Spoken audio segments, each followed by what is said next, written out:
Our story dives right into the action with the main character, a hardcore gamer, finally conquering the final stage of Empire defense. This game isn't just tough. It's a legendarily brutal beast that's been crushing players for a solid decade with its insane difficulty. But now, 10 years after its release, someone's actually done it.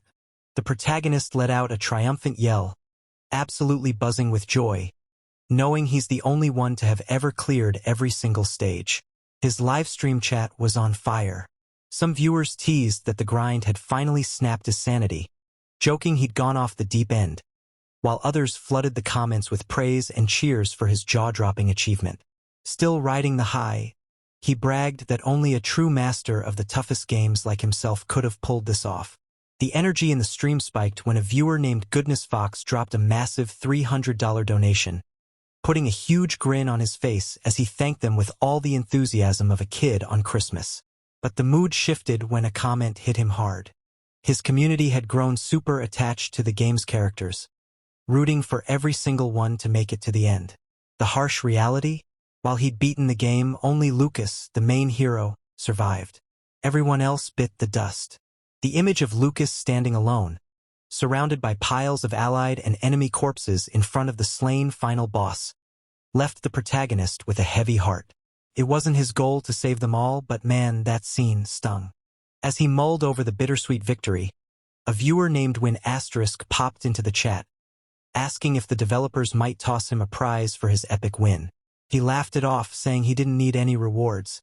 He played for the thrill and to keep his viewers hyped. But his audience saw right through him. One commenter called out the greedy glint in his eyes, while another bet he'd jump at any prize the developers dangled. He chuckled to himself, thinking there's no way M.E.I, the game's mysterious creator who vanished years ago, would show up out of the blue. Like a plot twist, a message rolled in from none other than M.E.I himself. The chat went wild, and the protagonist's jaw practically hit the floor. M.E.I introduced himself as the director of Empire Defense, thanking him for beating the game and admitting he'd lost hope anyone would ever do it. Still reeling, the protagonist brushed it off, saying no thanks were needed. But M.E.I kept going, saying he was thrilled and still had hope remaining. Confused, the protagonist wondered if this meant a sequel, like Empire Defense 2 was in the works. M.E.I's praise continued, but the protagonist wasn't buying it. He figured some viewer was pulling a fast one, pretending to be the long-lost developer for clout. He went to boot the user from the stream, but right then, everything got weird. His vision blurred, the room spun, and he started losing his balance. He chalked it up to exhaustion from his gaming marathon, thinking he was about to pass out. Surely, his viewers would notice him fading on stream and call for help. But as his consciousness slipped, a creepy notification flashed on his screen. "Thank you for playing Empire Defense." Then, everything went black. Suddenly, a thunderous crash of projectiles snapped him awake. He bolted upright, sprawled on the ground, heart racing as he tried to figure out what was making those ear-splitting noises. Before he could even blink, a pile of rocks came crashing down, nearly flattening him. "What the hell are these?" he screamed, diving into a crouch and shielding his head like his life depended on it, which it did. Scrambling to his feet, he gagged on the thick stench of gunpowder clogging the air, covering his nose as he coughed. A cannon blasted right in front of him, the shockwave knocking him flat. The relentless bombardment kept coming, and he was completely lost, wondering how he'd ended up in this chaotic mess. Then he spotted them.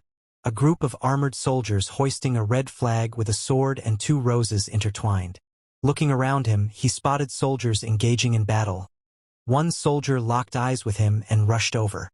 Panicked and still clueless, the protagonist crawled backward, yelling for the guy to stay back.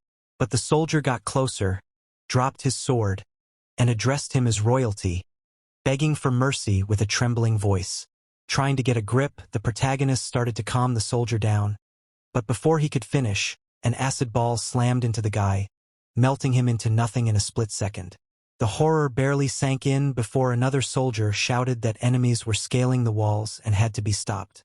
The troops charged, but a monstrous leg impaled one soldier, and another swing sent a severed arm flying, splattering blood across the protagonist's chin.